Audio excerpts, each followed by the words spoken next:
العلي العظيم. أعوذ بالله من الشيطان الرجيم. بسم الله الرحمن الرحيم.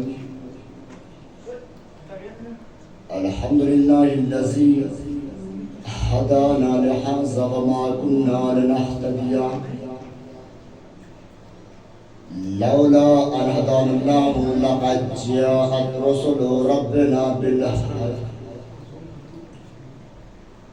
الصلاة والسلام وتحية والإكرام جد الحسن والحسين أبي القاسم محمد. اللهم صل على محمد وعلى أهل بيت الطيبين الطاهرين المعصومين المظلومين ولعنة الله على أعدائهم أجمعين. أما بعد فقد قال الله تبارك وتعالى في القرآن المجيد. بسم الله الرحمن الرحيم. كل نفس ذائقة الموت. صلوات على محمد. اللهم صل على محمد وعلى محمد وعجل الفجر. آپ تمام حضرات سے گزارش ہے ایک مرتبہ سورہ الحمد اور 3 مرتبہ سورہ اخلاص پڑھ کر آپ اپنے محرومین اور جملہ مومنین امنات اور خصوصاً جن کا کوئی دنیا میں کوئی وارث نہیں ان کو سامنے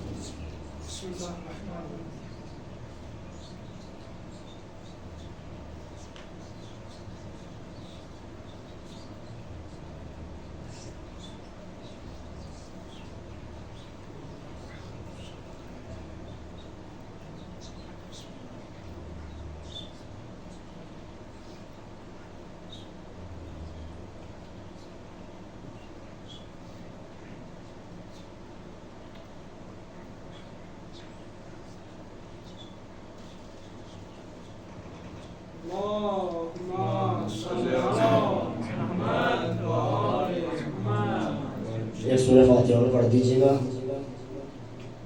آت اللہ سید آت اللہ شیخ عبد الوہاب المطوری جو کہ وکیل آت اللہ العظمیٰ سید علی سستانی صاحب کے وکیل عراق میں تھے. ان کا انتخاب ہوا ان کے حساب سے کے لیے سورہ فاتحہ.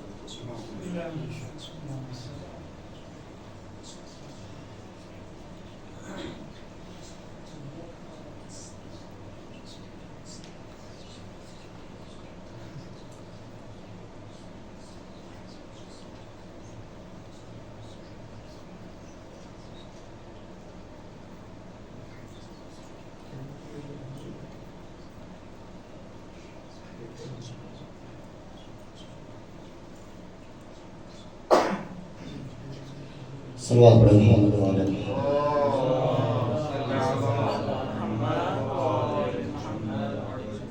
اعزان محترم بزرگان قوم ملت، دوستان عزیز، علماء مستقبل، چند منٹ آپ کے درمیان گفتگو کرنے کی سعادت حاصل کروں گا اور بہت کم وقت میں زیادہ معلومات آپ کے ذہن آنے تک وہ سوشال کرنے ہیں. عزیزان محترم، زیادہ تمہید میں نہیں جانا چاہتا. آپ تمام حضرات کو معلوم ہے کہ پروردگار نے اس مجلس کے لیے مجھ حقیر کو منتخب کیا. یہ دیکھ لیجئے کہ جو بھی مجلس کراتا ہے اور وہ بھی ہر کوئی نہیں کراتا، جس کو توفیق ہوتی ہے وہی کراتا ہے. بھئی جو بھی مجلس آپ نے دیکھا ہوگا کراتے ہوئے اپنے دادا کی، پردادا کی، نانا کی یا ماں کی، باپ کی جو اس دنیا سے رحلت کر گئے وہ ان کی مجلس کراتا ہے. لیکن اس مجلس سے آزاد ہو مسلسل 13 سال ہو چکے ہیں اور یہ کل مومنات کے اصالے سے بات کی ہوتی ہے. کیونکہ ہم نے سوچا، اپنی سوچ ہوتی ہے، ہم نے سوچا ہے کہ جب ائمہ معصومین علیہ السلام کی ولادت ہوتی ہے تو ہر جگہ محفل ہوتی ہے، ہر جگہ جشن ہوتے ہیں. جب شہادت ہوتی ہے تو ہر جگہ مجلسیں ہوتی ہیں. لیکن میرا ذہن گیا کہ کچھ ایسے افراد بھی ہیں جو حادثات میں اٹھ جاتا ہے، گھر والوں کو معلوم بھی نہیں ہوا کہ ہمارا قیادت تو کہاں گیا ہے۔ لہذا اس کو ہم نے دیکھتے ہوئے سوچا کہ گھر والوں کو یہ معلوم نہیں کہ ایکسیڈنٹ سے اگر چلا گیا تو گھر والے سوچتا ہے غالب ہے، 1 مہینہ گزر جاتا ہے، 2 مہینے گزر جاتے ہیں، سال گزر جاتا ہے، لیکن معلوم نہیں ہوتا۔ لیکن میں نے اس چیز کو سوچنے کے لیے کل مومنین و مومنات کی برسی کا انعقاد کیا گیا۔ لہذا میں چند منٹ آپ کے درمیان بولوں گا اور انشاءاللہ معروضات آپ کے ذہن عالیہ تک گوشت گزار کرنے آپ سنتے جائیے گا۔ ظاہر ہوتا ہے جی آج شب جمعہ ہے، شب جمعہ میں ہمارے مرحومین ہمارے مکانوں کی چھتوں پر آ کے بیٹھ جاتے ہیں۔ جب اس دنیا سے چلے گئے تو پھر آنے کی ضرورت کیا ہے ہمارے گھر کے اندر؟ تو آئیے چھتوں پہ آ کر بیٹھ جاتے ہیں اور آنے کے بعد اپنے بچوں سے ایک سوال کرتے ہیں کہ اب ہم اتنے محتاج ہو چکے ہیں کہ اب ہمیں ایک فاتح کی ضرورت ہے، ایک فاتح کی ضرورت ہے۔ میں بار بار اس بات کو کہتا ہوں کہ ہم کھانا کھاتے ہیں، لہذا آپ یہ انتظار نہ کریے کہ کب سے کب جمعرات آئے گی، کب ہم والدین کے فاتحہ دیں گے۔ اما جب تینوں وقت کھانا کھاؤ تو تینوں وقت اپنے مرحومین کی فاتحہ دیں کے کھانا کھاؤ۔ صلوات پڑھیں محمد و آل محمد۔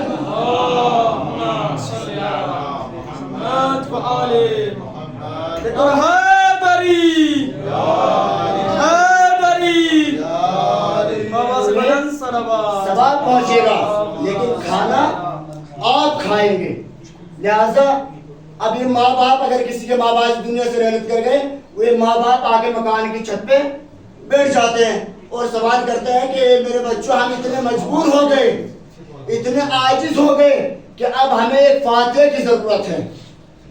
اب ہم نے یہ کتابوں میں پڑھا کہ یہ ملتا ہے کہ جب یہ بچے اتنے غافل ہو جاتے ہیں کہ یہ دنیا میں اتنے مست ہو جاتے ہیں کہ اپنے والدین کو بھول جاتے ہیں۔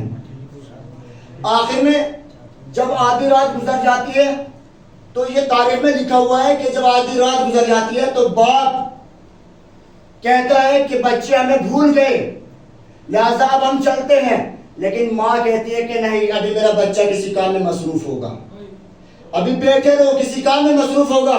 لیکن جب دن نکل آتا ہے لہذا زانے محترم باپ کہتا ہے کہ دیکھو اب تک ہمارے لیے ہاتھ اٹھا کے فاتحہ نہیں پڑھی، لہذا زانے محترم ہم چلتے ہیں۔ لہذا یہ کہتی ہے، اگر ماں ہے تو کہتی ہے کہ دیکھو ہمارا بچہ بھول گیا ہوگا، اگر اس جمعرات میں نہیں پڑھ سکا تو کم سے کم اگلی جمعرات میں تو ضرور پڑھے گا۔ لہذا ہمیں فراموش نہ کرنا چاہیے۔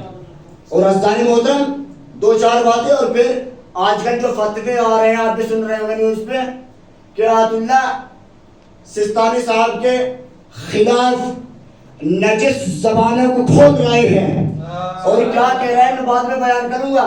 کیا کہہ رہے ہیں کہ آغا سستانی جو ہے بڈھے ہیں، ہم ان کی پیروی نہیں کرتے، لہذا میں پورا تفصیل سے بیان کروں گا۔ اور آج میرا موضوع بھی یہی ہے کہ مجھے مراجع کرام کے اوپر بولنا ہے، اور جو مراجع کرام کے خلاف اپنی نجس زبانوں کو کھولتا ہے تو میں اسے اصفہان کے منبر سے چیلنج کرتا ہوں کہ اگر آپ کو یہ ہے کہ مراجع کرام کے سامنے اگر آپ بولنا چاہتے ہیں تو پھر مراجع کرام کے شیطانوں کے سامنے آ کے بول کے دکھائیں گے۔ لہذا یہ مجلس امام حسین، عزیزان محترم، تاریخ میں ملتا ہے کہ جناب ابو ذر غفاری جو کہ ایمان کے کون سے درجے پر فائز ہیں؟ 90 درجے پر فائز ہیں۔ تاریخ میں ملتا ہے کہ جب یہ راستے سے گزر رہے تھے تو راستے میں مولا کائنات سے ملاقات ہوئی۔ مولا کائنات نے جناب ابو ذر غفاری کو دیکھا اور دیکھنے کے بعد ایک جملہ کہا، اس میں پیغام ہے، یہ پیغام لے کے جائیے گا۔ ایک جملہ کہا کہ ابو ذر یہ آپ نے اپنی کیسی حالت بنا رکھی ہے۔ کہا مولا کیا بتاؤں؟ کہا کہ نہیں بتائیے گا۔ کہا مولا 3 دن سے بھوکا ہوں، 3 دن سے بھوکا ہوں. بھائی امام نے معلوم کیا, امام جانتے سب ہیں, لیکن جناب ابو ذر غفاری کی زبان سے زمانے کو پیغام دلوانا چاہتے ہیں. کہا ابو ذر بتائیے 3 دن سے آپ بھوکے کیوں ہو؟ کہا مولا حلال ملا نہیں اور حرام میں کھاتا نہیں. کیا کہا؟ حلال ملا نہیں اور حرام میں کھاتا نہیں. یعنی امام نے کہا کہ ابو ذر یہ بتائیے کہ آپ حرام کیوں نہیں کھاتے؟ کہا مولا مجھے آپ کی بس میں بیٹھنا ہے. تو یہ تو بات ثابت ہو گئی, جو بس میں انبیاء میں بیٹھتا ہوگا وہ مال حلال کھاتا ہوگا, مال حرام نہیں کھاتا ہوگا. صلوات پڑھتے محمد و آل محمد پر. لہذا کہا مولا مجھے آپ کی بس میں بیٹھنا ہے. اب یہ جو ابھی اعلان ہوا کہ تمام برادران سے گزارش ہے کہ مجلس اعضاء میں شریک ہو کے ثواب داریں حاصل کریں. لہذا اب تمام موالین حیدر کرار کا اس بات پہ اتفاق ہے, متحد ہے کہ جب فرشی اعضاء بچتا ہے تو شہزادی فرشی اعضاء پر آتی ہے, ائمہ معصومین علیہ السلام فرشی اعضاء پر آتے ہیں. تو اب میں زمانے کو پیغام دینا چاہتا ہوں, اما جب جناب ابو ذر غفاری نے کہہ دیا کہ جو بس میں انبیاء میں بیٹھتا ہوگا وہ مال حرام نہیں مال حلال کھاتا ہوگا, تو جب ہم فرشی اعضاء پہ آتے ہیں تو ہمیں اپنے پیام شکم کی طرف غور کر کے آنا چاہیے. کیا ہم فرشی اعضاء پہ جا رہے ہیں, بس میں انبیاء میں جا رہے ہیں؟ کیا ہمارے شکم میں بہن کا حق تو نہیں ہے؟ کیا ہمارے شکم میں بھائی کا حق تو نہیں ہے؟ کیا ہمارے شکم میں کسی بیوہ کا حق تو نہیں ہے؟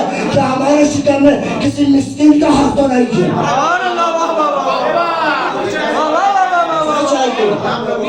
غور و فکر کرنا چاہیے, تدبر کرنا چاہیے, تفکر کرنا چاہیے.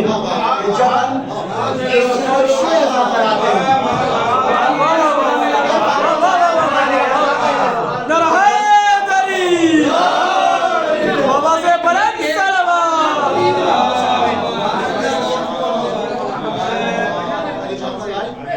جب ہم فرشی اعضاء پر آتے ہیں تو اپنے شکموں کی طرف نظر کر کے کیا ہمارے شکم میں بہنوں کا حق تو نہیں ہے؟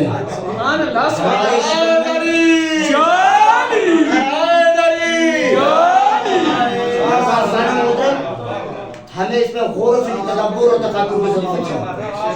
ایسا نہیں ہوتا بھی مولا کائنات نے جناب ابو ذر غفاری سے کہا کہ ابو ذر یہ بتائیے کہ زمین میں کیا ہے, زمین میں کیا ہے؟ جناب ابو ذر غفاری نے کہا مولا زمین میں خاک ہے, مٹی ہے. جناب مولا کائنات نے کہا ابو ذر غور سے دیکھو زمین میں کیا ہے. کہا مولا زمین میں مٹی ہے, خاک ہے, اور کیا ہوتا؟ امام نے کہا کہ ابو ذر زمین میں خاک نہیں ہے, زمین میں سونا ہے. زمین میں سونا ہے.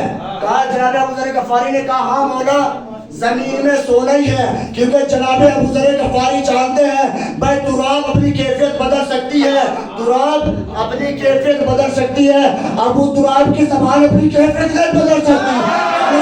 محمد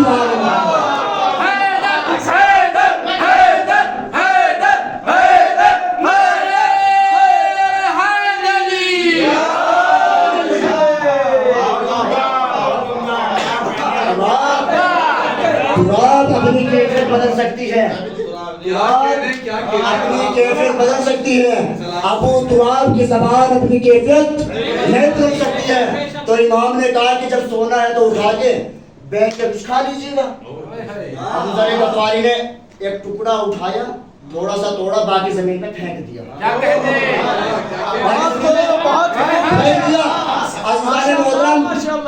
باقی زمین میں پھینک دیا. امام نے کہا ابو ذر یہ کیا کر رہے ہو؟ کہا مولا اب کہنا کیا چاہتے ہیں؟ کہا میں کہنا یہ چاہتا ہوں کہ اس کے لیے بھائی بھائی کو قتل کر دیتا ہے, باپ بیٹے کا قتل کر دیتا ہے, بیٹا باپ کا قتل کر دیتا ہے اور آپ سونے کو زمین پہ پھینک رہے ہیں. کہا مولا جس سے آپ کے اوپر بھروسہ نہیں ہے یہ کام وہ کرتے ہیں, اما جو آج دے سکتا ہے تو وہ کل بھی تو دے سکتا ہے.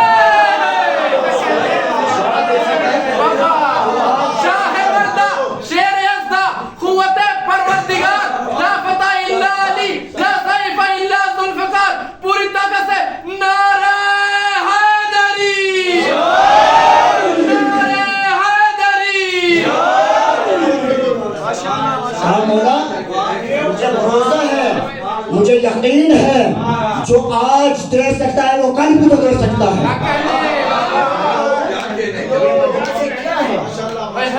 یہ مجلس کیا ہے؟ عزاداری نام ہے رشتہ داروں کو جمع کرنے کے بعد ایک چھت کے نیچے بٹھا دینے کا. عزاداری نام ہے مردہ ضمیروں کو زندہ کر دینے کا.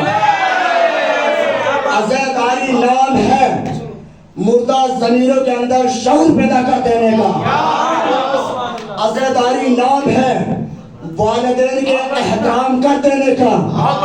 عزاداری نام ہے کمروں سے فرشی اعضاء پر لا کے بٹھا دینے کا. عزاداری نام ہے مسجدوں تک لے جانے کا. بھائی وہ عزاداری نہیں ہے جس کے بعد انسان کا ضمیر بیدار نہ ہو. وہ عزاداری نہیں ہے جس کے بعد انسان کے اندر شعور پیدا نہ ہو. وہ عزاداری نہیں ہے جس کے بعد انسان 1 مہینے مسجد کا کلر دیکھے اور 11 مہینے مسجد کا کلر بھول جائے. وہ عزاداری نہیں ہے. عزیزان محترم وہ عزاداری نہیں ہے جس کے بعد بیوہ اور یتیموں اور مسکینوں کا مال کھایا جائے. وہ عزاداری نہیں ہے جس کے بعد بھائی مرجع کے خلاف نجس نطفے کے نجس لوگ بول رہے ہیں لیکن کسی کا شعور بیدار نہیں ہے, سب بیٹھے ہوئے سن رہے ہیں. عزیزان محترم ائمہ کے بعد اگر ہمارا کوئی آئیڈل ہے تو وہ آیت اللہ سستانی ہے.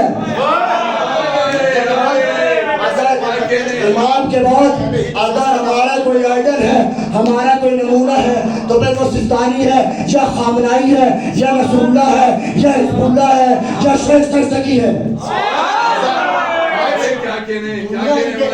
دنیا ان کے خلاف زہر بن رہی ہے لیکن ہم خاموش بیٹھے ہوئے ہیں. ہم آیت اللہ خامنائی کا اور ہماری ذمہ داری تو زیادہ ہے. ہم ایران کے اندر آیت اللہ خمینی کا مال کھانے کے بعد خاموش بیٹھے ہوئے ہیں. خمینی کا مال کھانے کے بعد ہم خاموش بیٹھے ہوئے ہیں. بھائی میں یہ تو کہنا چاہتا ہوں اگر ہم بکھریں گے تو پھر بکھتے چلے جائیں گے, سمٹیں گے تو بکھتے ہوئے نظر آئیں گے.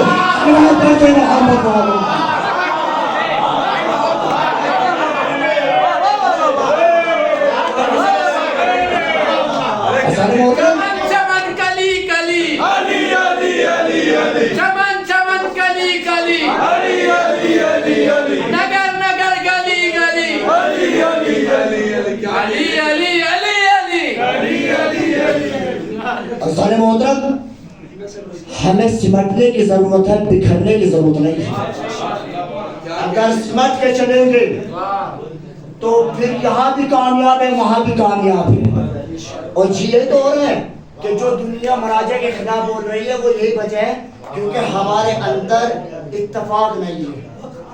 اسی وجہ سے عزیزان محترم یہی ہے کہ آیت اللہ خمینی نے, میں مرجع کے اوپر تھوڑی روشنی ڈالوں گا انشاءاللہ. اگر 2-4 منٹ لیٹ ہو جائے کوئی مسئلہ نہیں ہے.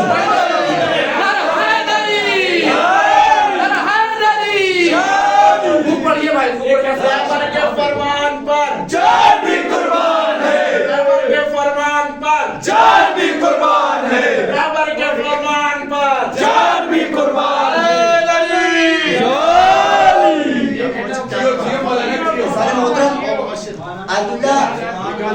آیت اللہ خمینی نے کیا کہا؟ آیت اللہ خمینی نے کہا کہ ماں ہر شداریم از سید الشہداء داریم. خمینی کہتے ہیں کہ آج جو ہم نے طاغوتیوں کا پلٹا پلٹ کر رکھ دیا ہے. یہ صرف عزاداری سید الشہداء کی دین ہے. یعنی عزیزان محترم آیت اللہ خمینی بیان کرتے ہیں، کہتے ہیں کہ ہم نے عزاداری کو بھائی کربلا سے لیا ہے، قبرستانوں سے نہیں لیا ہے. ہم نے کربلا سے لیا ہے. یعنی عزاداری کو عزاداری کی حیثیت سے بنا چاہیے، نہ کہ غداری کی حیثیت سے بنا. عزیزان محترم کیا کہا کہ اگر ہم عزاداری کو حقیقت میں عزاداری کی حیثیت سے منائیں گے تو آج جو طاقت آیت اللہ خامنائی اور خمینی کی شکل میں ایران کے پاس ہے، اور وہ طاقت جو آیت اللہ سستانی کی شکل میں ایران کے پاس ہے، وہ طاقت جو لبنان، جو آقا نصر اللہ کی شکل میں لبنان کے پاس ہے، وہ طاقت جو آقا حزب اللہ کی شکل میں یمن کے پاس ہے، وہ طاقت جو شیخ قاسم کی شکل میں بحرین کے پاس ہے، وہ طاقت جو شیخ زکی کی شکل میں نائجیریا کے پاس ہے. بھائی وہ طاقت ہم بھی پیدا کر سکتے ہیں اگر ہم کربلا سے جڑ گئے ہوتے. سبحان اللہ. کربلا سے جڑ گئے ہوتے. کربلا سے جڑنے کے بعد، کربلا سے جڑنے کے بعد یہ طاقت اور ہمت انہوں نے کربلا سے لی ہے. عزیزان محترم ایک جملہ آیت اللہ خمینی کے بارے میں کہتا ہے، اور پھر یہاں سے آیت اللہ خمینی کے بارے میں، خامنائی کے بارے میں 2-4 جملے پیش کرنے ہیں. بسم اللہ بسم اللہ بسم اللہ. اچھا یہ بتائیے آیت اللہ خمینی نے یہ خمین میں پیدا ہوئے، جب پیدا ہوئے تو ان کا نام کیا؟ روح اللہ. یعنی اب یہ پیدائش سے نہیں ڈرے دشمن، بلکہ نام سے ڈرے روح اللہ. سبحان اللہ. انہوں نے خمین میں تعلیم حاصل کی، قم میں تعلیم حاصل کی. جب شاہ رضا پہلوی بادشاہ یہ آیت اللہ خمینی کے مقابلے میں آ گیا، کیا کہنے لگا کہ ایران کے اندر سلطنت، حکومت سب ہماری ہے، لہذا جو ہم قوانین جاری کریں گے اس پہ آپ کو بھی چلنا ہے. کہا آپ نے قوانین بتائیے، قانون کیا ہے؟ ایک قانون آپ کے درمیان پیش کروں گا، باقی آپ پڑھ لیجیے گا. لہذا قانون کیا ہے؟ شاہ رضا پہلوی نے کہا کہ میں ایران کی خواتین کو، لڑکیوں کو آدھے لباس میں کالج میں بھیجوں گا، مدرسوں میں بھیجوں گا. لیکن آیت اللہ خمینی نے کہا کہ یہ آپ کی چلنے والی نہیں ہے. کہا کہ میں حجاب کے ساتھ اسکول میں بھیج کے رہوں گا، میں حجاب کے ساتھ اسکول میں، مدرسے میں بھیج کے رہوں گا. عزیزان محترم میں مخالفت بڑھی، اور بڑھنے کے بعد آیت اللہ خمینی کو ایران سے جلا وطن کر دیا. تاریخ میں ملتا ہے کہ 17 سال تک، ایک بہت بڑی مدت ہوتی ہے، آیت اللہ خمینی دوسرے ملکوں میں رہے، جس میں ملتا ہے کہ نجف میں تعلیم حاصل کی، عراق میں تعلیم حاصل کی، فرانس میں گئے، دیگر ممالک میں گئے. لیکن دیکھو دوسرے ملک میں تو رہے، لیکن قلم کے ذریعے شاہ رضا پہلوان کی پہلوانی کو توڑتے رہے. جملے بتاتا ہوں جو کیجیے گا عزیزان محترم. بھائی دوسرے ملکوں میں رہے، لیکن قلم کی چوٹ سے، قلم کی طاقت سے شاہ رضا پہلوان کی پہلوانی کو توڑتے رہے. اور عزیزان محترم جب انہوں نے پیغام لکھا، اور یہاں تک لکھا ہوا ہے کہ انہوں نے اپنی ریکارڈنگ جو ہے ایران تک بھیجنی شروع کی کہ ایک بار مجھے ایران میں بلا لیجیے، میں ایران میں کچھ کرنا چاہتا ہوں، میں کچھ کرنا چاہتا ہوں. جب لوگوں نے پیغام سنا، سننے کے بعد آیت اللہ خمینی کو کہا ٹھیک ہے آپ آ جائیے، ہم آپ کے ساتھ ہیں. آنے کے بعد آیت اللہ خمینی نے ایسی تقریر کی کہ 1 گھنٹے کی تقریر میں ایران کے لوگوں کو اپنا طرفدار بنا دیا، اپنا طرفدار بنا دیا. اور یہ دیکھیں پھر آج شاہ رضا پہلوی کہا اور آیت اللہ خمینی کہا. لہذا عزیزان محترم ہمیں توجہ اور تفکر کی ضرورت ہے. پھر دیکھ لیجیے جب قاسم سلیمانی کو شہید کیا، شہید کرنے کے بعد بھائی بغداد میں شہید ہوئے ہونے کے بعد یہاں پہ ایک جملہ روکتے ہوئے، ابھی جو میں نام نہیں لینا چاہتا کیونکہ ممبر سے میں ایسے نجس لوگوں کا نام لینا گوارا نہیں کرتا. آپ نیوز پہ دیکھ لیجئے، کسی نے کہا عبداللہ سستانی کو کہا کہ بوڑھا آدمی ہے، نہ بوڑھے آدمی کی پیروی نہیں کرتا. میں ہمارا کوئی طنز نہیں ہے، لیکن میں یہ کہتا ہوں کہ لا اکراہ فی الدین، دین میں کوئی جبر نہیں ہے. آپ پیروی کریں گے تو ان کا کیا فائدہ ہے، نہ پیروی کریں گے ان کا کیا نقصان ہے. لہٰذا میں یہ کہنا چاہتا ہوں، جو آپ یہ فی البدی بول رہے ہیں، ہمارے مراجع کرام کے خلاف زبان کھول رہے ہیں، زہر اگل رہے ہیں کہ بوڑھا آدمی ہے. تو بھائی اگر بوڑھا آدمی ہے، اگر آپ کو جنگ کرنی ہے تو آپ ایک جگہ کو معین کر لیجیے. آیت اللہ سستانی کے شیدائی چاہنے والے آپ کے لیے جنگ کرنے کے لیے تیار ہیں. اور ایک بات اور بتاتا چلوں، بھائی جب قاسم سلیمانی شہید ہوئے تو مرجعیت کی دنیا کے بعد سب سے بڑا نام کس کا ہے؟ آغا نصر اللہ کا نام ہے. آغا نصر اللہ نے کیا کہا تھا قاسم سلیمانی کی شہادت پہ؟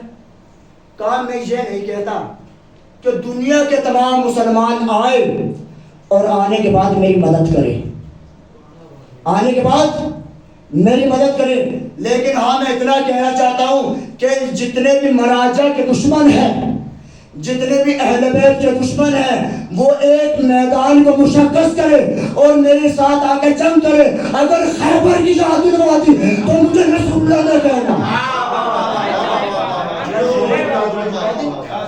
اگر خیبر کی یاد نہ دلوا دی تو علی کا بیٹا نہ کہنا. اگر خیبر کی یاد نہ دلوا دی تو مجھے ہادی کا باپ نہ کہنا. لہذا صاحب محترم، جب آغا قاسم سلیمانی شہید ہوئے تو جب ایران اور عراق کی جنگ ہوئی، آپ کو معلوم ہے، دیکھ لیجئے پڑھ کے، کہ جب جنگ ہوئی تو یہ جنگ تقریباً بتایا جاتا ہے کہ 37 دن تک یہ جنگ چلی. تو جب یہ جنگ چلی تو یہ جنگ ایران اور عراق کی جنگ تھی، لیکن اس میں ہاتھ امریکہ کا تھا. اب یہ جنگ ہوئی، جنگ ہونے کے بعد پھر جیسے جنگ ہوئی تو انہوں نے حکومت عراق نے یہ پابندیاں لگا دی کہ کوئی بھی زائرین زیارت کے لیے کربلا نہیں آئے گا، کوئی بھی زائرین زیارت کے لیے نہیں آئے گا.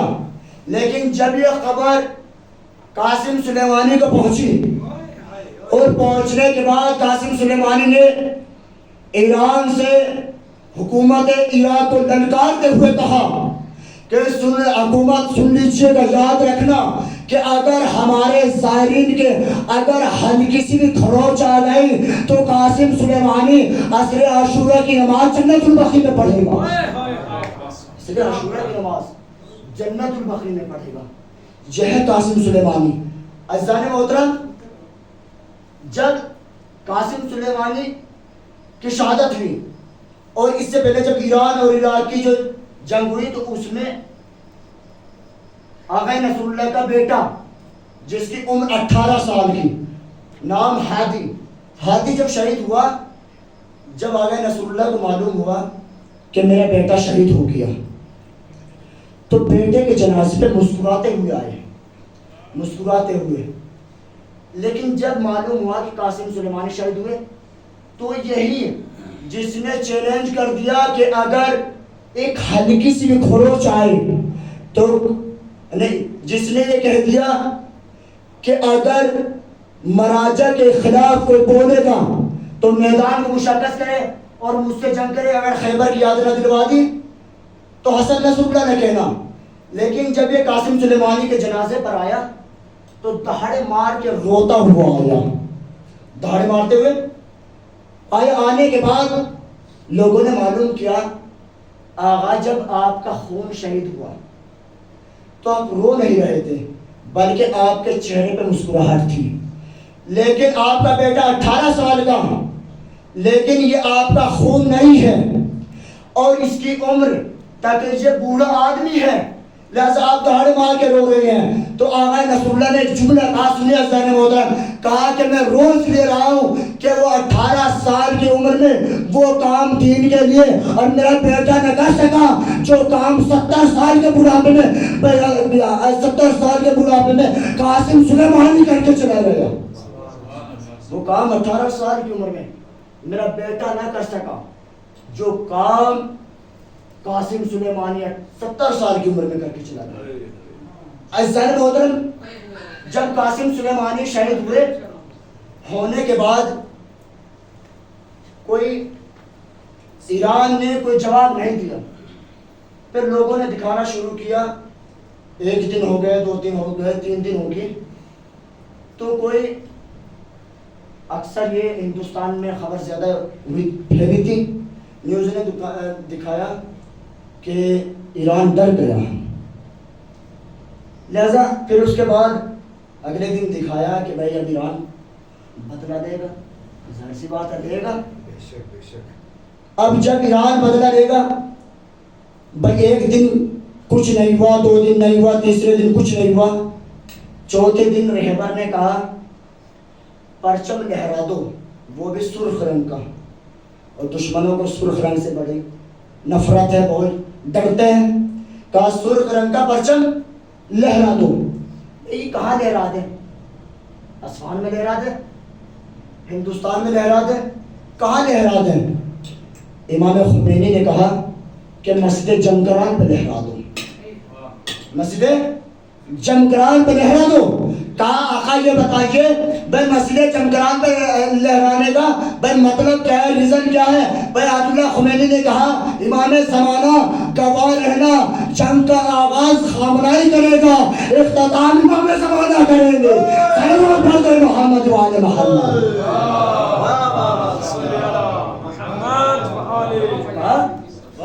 امام زمانہ گواہ رہنا, جنگ کا آغاز خامنائی کرے گا, اختتام امام زمانہ کریں گے. ہم اپنے بس کی بات نہیں ہے, جب جنگ شروع ہو جائے گی معلوم نہیں ہوگا. اور یہی ہوا جب آیت اللہ خامنہ سے معلوم کیا, بس 3 دن تک خاموش کیوں رہے؟ کہا ہم اس لیے رہے کیونکہ ہم نے کربلا سے سبق لیا ہے. بھائی ہم خاموش اس لیے رہے کیونکہ ہم جنازوں کو دفنانے والوں میں سے ہیں, جنازوں کو چھوڑنے والوں میں سے نہیں ہے. صلوات پڑھ دے محمد و آل محمد. اللہم صلی علی محمد و آل محمد. عزیزان محترم, لہذا میں مجلس کو سمیٹ رہا ہوں. کہا یہ ایک خبر ہو پھیلی تھی کہ جب شہید ہو گئے قاسم سلیمانی کے بھائی, قاسم سلیمانی معاذ اللہ آتنکواد تھے. بھائی میں بتانا چاہتا ہوں اگر آتنکواد تھے تو آپ سن 2013 کی کانفرنس اٹھا کے دیکھ لیجئے ہندوستان کی. بھائی اس میں ملتا ہے کہ عراق کے اندر 44 نرسیں قید تھی اور یہ سب دوسرے ملکوں کی پلاننگ تھی, اور ان نرسوں کو آزاد کرانے والے قاسم سلیمانی تھے. اور پھر یہ بھی ملا ہے, لیکن بھائی یہ میں نے سنا ہے, بھائی مجھے کسی کتاب میں نہیں ملا, لیکن میں نے سنا ہے کہ جو نرسیں تھی وہ ساری مسلمان بھی نہیں تھی, بتا رہے دوسرے مذاہب کی تھی, لیکن قاسم سلیمانی نے سب کو آزاد کرایا. ایران کی نہیں تھی, ہندوستان کی تھی, بھائی اپنے مذہب کی نہیں تھی, دوسرے مذہب کی تھی. تو اس کا مطلب یہ ہوا قاسم سلیمانی کسی ایک مذہب کے لیڈر نہیں ہے بلکہ تمام ادیان کے لیڈر ہیں, تمام ادیان کے لیڈر ہیں. اور عزیزان محترم ایک آیت ہے سورہ حدید کی, آپ کے سامنے پڑھنا چاہتا ہوں کہ ان الذین قالوا ربنا اللہ, یعنی جس نے مجھے اپنا رب مان لیا, نہ وہ ڈرا نہ بھاگا اور نہ رویا. عزیزان محترم کہا, اب خود سمجھ لیجئے قاسم سلیمانی کے اندر یہ جذبہ آیا تو کہاں سے آیا؟ بھائی اس سے ثابت ہی ہوا قاسم سلیمانی نہ تو ڈرے نہ بھاگے نہ روئے, اور جب قاسم سلیمانی کی شہادت ہو گئی ہم نے تو اتنا سنا کہ جب ہونا کیا چاہیے تھا کہ جب قاسم سلیمانی کی بیٹی بابا کے جنازے پر آئی ہونا کیا چاہیے تھا وہ بیٹی کو غش آ جانا چاہیے تھا لیکن کیا کہا بابا میں روں گی نہیں لیکن اتنا بتا دے آپ کے نام کا اثر کہاں تک پہنچا آپ کے نام کا اثر کہاں تک پہنچا جس زینب نے کہا یہ قاسم سلیمانی کی بیٹی زینب نے کہا کیونکہ بھائی کنیز بھی تو جناب زینب کی ہے نا جذبہ جناب زینب کا لیے ہوئے ہیں اور پھر بیوی نے کہا قاسم میں یہ نہیں کہتی آپ کو کیسے شہید کیا لیکن ہاں اتنا کہتی ہوں کہ جس کے لیے نہ آپ نے گھر دیکھا نہ در دیکھا لہذا جس کے لیے آپ نے اتنی مشقت کی آخر کار وہ شہادت آپ کو حاصل ہوئی گئی عزیزان محترم اب جو لوگ زیارت عاشورہ پڑھتے ہیں اور زیارت بارثہ پڑھتے ہیں اور اس میں چند جملے ہیں کہ اللہم لن قتلتا ورزیتا وسمعت وشاعت وباعت وطابت یعنی جو ظلم کے بعد خاموش رہا جو ظلم میں شریک ہوا جو ظلم پر راضی ہوا جو ظلم کے بعد خاموش ہوا اللہ اس پہ بھی لعنت کرتا ہے جو ظلم میں شریک ہوا اللہ اس پہ بھی لعنت کرتا ہے جو ظلم پہ راضی ہوا اللہ اس پہ بھی راضی ہوا اب ہماری ذمہ داری ہے بھائی اس سے بڑا اور کیا ظلم ہوگا کہ جو آج بھائی نجس نطفے کے نجس خور اولادیں بھائی آغا سستانی کے بارے میں بد کلامی کر رہی ہے اس سے زیادہ اور کیا ظلم ہوگا ہم بیٹھے ہوئے سن رہے ہیں تو اب ہمارا فریضہ ہے کہ اگر میں کہنا یہ چاہتا ہوں کہ اگر آپ سستانی کے خلاف اگر زبان نکال رہے ہیں تو میں کہنا چاہتا ہوں علی کے چاہنے والوں کو خاموش رہنے دیجیے اگر یہ اپنے والے پہ آ گئے ہیں نا اگر آپ زبانیں کھولیں گے تو پھر یہ زبانیں کاٹنا بھی جانتے ہیں عزیزان محترم میں بتانا چاہتا ہوں کہ صلوات پڑھیں محمد و آل محمد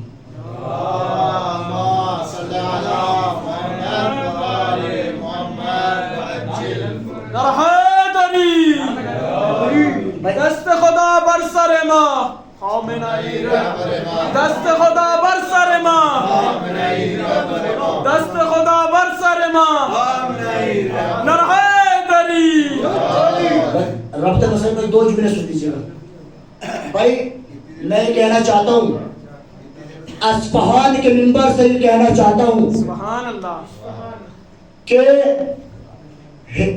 آیت اللہ سستانی آیت اللہ خمینی کا منبر سے کہنا چاہتا ہوں کہ ہندوستان کے افراد ہندوستان کے مردم کل بھی آپ کے ساتھ تھے آج بھی ساتھ ہیں اور کل بھی آپ کے ساتھ رہیں گے بھائی اس کا مطلب یہ نہیں کہ صرف ہم زبانی کہہ رہے ہیں کہ اگر جان کی ضرورت پڑے گی تو ہم جان دینے کے لیے بھی تیار ہیں اگر مال کی ضرورت پڑے گی تو ہم مال دینے کے لیے بھی تیار ہیں اگر اولاد کی ضرورت پڑے گی تو ہم اولاد دینے کے لیے آپ کے ساتھ ہیں ہم آپ کے ساتھ ہیں عزیزان محترم یہ ہمارا فریضہ یہی ہے کہ اگر مراجع کے خلاف اگر کوئی بولے تو ہمیں اس کا جواب دینا چاہیے ورنہ ہم ظلم میں شریک ہیں ہم نے سنا اور سننے کے بعد ہم خاموش ہیں جتنا ظلم کرنے والے کو عذاب ملے گا اتنا ہی آپ کو ملے گا لہذا عزیزان محترم یہ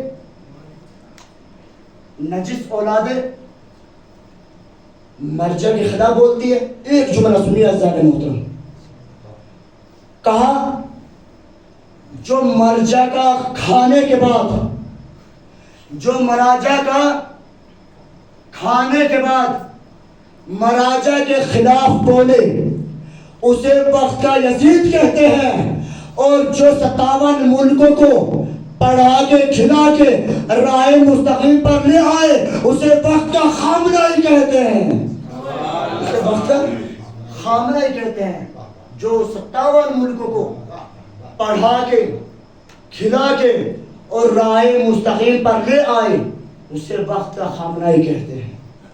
عزیزان محترم، میں دشمنوں سے ظالموں سے یہی کہنا چاہتا ہوں کہ اگر کسی مرجع کے خلاف اگر زبان کھولی گئی تو پھر ہم اس زبان کو کاٹنا بھی جانتے ہیں۔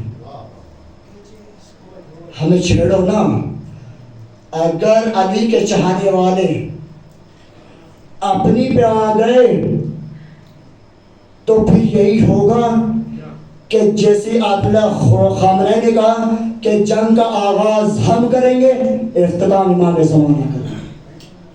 لہذا ہمیں چھیڑیے مت، لہذا کیونکہ یہ قوم ایسی قوم ہے، کیونکہ لوگ کہتے ہیں کہ بھائی ظلم ہوا ہے بھائی، کربلا والوں سے زیادہ ہے، کربلا والوں سے ظلم، کربلا والوں سے زیادہ ظلم کس پہ ہوئے؟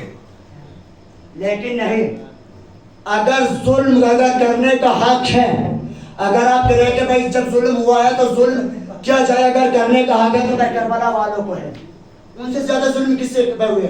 لیکن جسے ہم نے امام انتخاب کیا، جسے ہم نے امام چنا، وہ امام پر جاتے جاتے کہہ گیا کہ شہادت ہماری میراث ہے، شہادت ہماری میراث ہے، کسی کے اوپر ظلم کر لینا ہماری میراث نہیں ہے۔ کہہ گیا ہے کہ شہادت ہماری میراث ہے، ظلم کرنا ہماری میراث نہیں ہے۔ اور عزیزان محترم،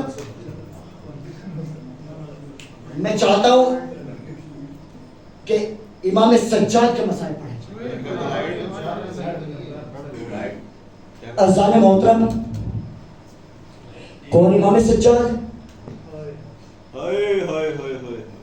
امام سجاد کے سامنے جب پانی آتا تھا